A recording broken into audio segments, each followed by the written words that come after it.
बिस्मिल्लाहिर्रहमानिर्रहीम। मेरे देखने और सुनने वालों को अस्सलाम वालेकुम। आज मैं आपको आजकल के बुखार के बारे में एक बेहतरीन नुस्खा बताती हूँ। जैसा कि आपको पता है कि कोरोना वायरस के खौफ की वजह से हम डॉक्टर के पास भी नहीं जा पा रहे और जाते हुए घबराते हैं। मामूली बुखार से भी खौफ आ रहा है, तो आप घबराइए मत। लिहाजा आसान नुस्खा आपके लिए अर्ज़ है। एक छोटी प्याज लीजिए, उसको काटिए और अपने तलुओं के नीचे किसी कपड़े से लपेट लीजिए या मोज़े पहन लीजिए। इस तरह आप देखिएगा कि 10 से 15 मिनट में ही आपका बुखार काफ़ी हद तक कम हो जाएगा। अगर आप चाहें तो एक पैनाडोल ले सकते हैं। दूसरा नुस्खा ये है कि निहार मुँह या शाम में खाली पेट आधी प्याज या एक छोटी सी प्याज बारीक काट के उसमें नमक मिला के चबा चबा कर खाइए।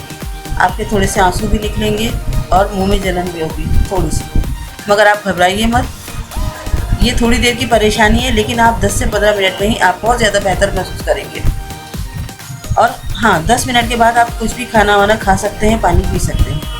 प्याज आपको एक छोटी सी मामूली सी चीज़ लग रही है, लेकिन बड़ी फ़ायदेमंद है। ये अल्लाह की नेमत है, आप इसको इस्तेमाल करके देखिए, इंशाअल्लाह फ़ायदा होगा। शुक्रिया, अल्लाह हाफ़िज़।